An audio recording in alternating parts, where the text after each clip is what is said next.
जो है linear algebra का एक वीडियो लेक्चर लेके आए हैं, जिसमें हम लोग प्रीवियस ईयर के क्वेश्चन प्रैक्टिस कर रहे हैं। तो आज हम लोग एक क्वेश्चन लेके आए हैं जो कि CSIR नेट दिसंबर 2011 में पूछा गया है। CSIR नेट दिसंबर 2011 में। तो क्वेश्चन क्या कहता है, देखिए। यह क्वेश्चन लीनियर अलजेब्रा से रिलेटेड है। क्वेश्चन देखिए, suppose the matrix A equal to, हम लोग का मैट्रिक्स क्या है, 40 29 ऋण 11 ऋण 18 30 ऋण 12 26 24 ऋण 50। इस फॉर्म में हम लोग को मैट्रिक्स गिवन है जो certain complex number lambda not equal to 0 as an eigenvalue. यहाँ पे lambda not equal to 0 as an eigenvalue, which of the following number must also be an eigenvalue of A. यहाँ पर जो lambda है वो not equal to eigen value है, लेकिन हम लोग अब इसके आइगन वैल्यू किस किस टाइप में होंगे उन सबको फाइंड करेंगे, और एक आइगन वैल्यू इस फॉर्म में कैसे दिख रहा है उसको बताएंगे। क्वेश्चन वही पूछा गया है कि एक आइगन वैल्यू ऐसा बताइए जहाँ पर लेमडा नॉट इक्वल टू 0 हो।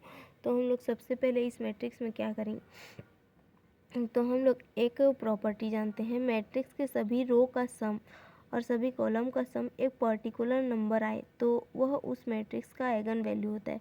मतलब जैसे हम लोग का, मैं कोई मैट्रिक्स बना रही हूँ जैसे कि A11, मैंने कोई शॉर्ट मैट्रिक्स बनाया A11 A12 A21 A22, ये मैट्रिक्स है। और हम कह रहे हैं कि A11 plus A12 equal to 2 आ रहा है, A21 plus A22 equal to भी 2 आ रहा है।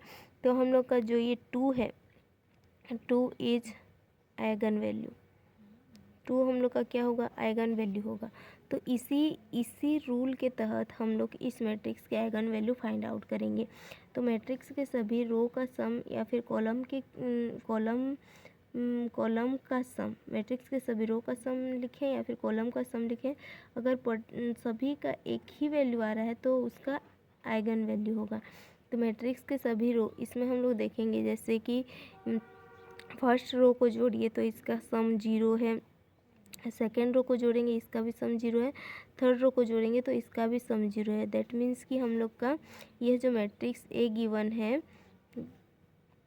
Given a matrix 0 0 is a eigenvalue, 0 is a eigenvalue of A का एक आइगन वैल्यू है 0।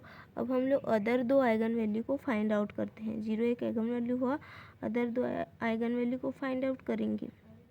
We know that sum of eigenvalue equal to, अब हम लोग क्या जानते हैं, we know that sum of eigenvalue equal to trace of A. Sum of eigenvalue equal to trace of A होता है। तो यहाँ से हम लोग इसको इक्वेशन नंबर 1 मान लेते हैं, और उसके बाद हम लोग निकालेंगे trace of A. Trace of A निकालेंगे तो जो हम लोग का गिवन मैट्रिक्स है उसका ट्रेस क्या होगा। यहाँ पर गिवन मैट्रिक्स क्या है, यहाँ उसका ट्रेस 40 30 और -50 का सम, यानी कि 40 धन 30 ऋण 50 हम लोग का क्या होगा, 20 होगा। ट्रेस हम लोग का 20 आया। और लेट हम लोग कर लेते हैं, let 0 lambda 1 lambda 2 are eigenvalue of A. अगर ये हम लोग का ट्रेस 20 आ रहा है, 0 लेमडा 1 लेमडा 2 उसके आइगन वैल्यू हैं, तो बाई इक्वेशन 1 क्या होगा, by equation 1 0 plus lambda 1 plus lambda 2 equal to 20 आएगा। हम लोग का इक्वेशन 1 से यह फॉर्मूला बनेगा। यहाँ से मैं लेमडा 1 निकालूंगी तो ये 20 माइनस लेमडा 2, 20 माइनस लेमडा 2। तो यहाँ पर हम लोग एक मान लेते हैं कि एक आइगन वैल्यू है lambda 2 equal to lambda 2 equal to lambda which is not equal to 0। तो यहाँ से हम लोग का लेमडा 1 जो हम लोग का मैट्रिक्स है वो किस फॉर्म में दिखेगा, लेमडा 1 जो आइगन वैल्यू है वो 20 माइनस लेमडा के फॉर्म में दिखेगा। और यही हम लोग का क्वेश्चन था कि उसका एक आइगन वैल्यू जो कि 0 के इक्वल नहीं है किस फॉर्म में दिखेगा। तो यहाँ पर हम लोग का एक आइगन वैल्यू 20 माइनस लेमडा के फॉर्म में दिखेगा, जो कि ऑप्शन नंबर 3 में है। तो इस क्वेश्चन का आंसर हो जाएगा ऑप्शन नंबर सी।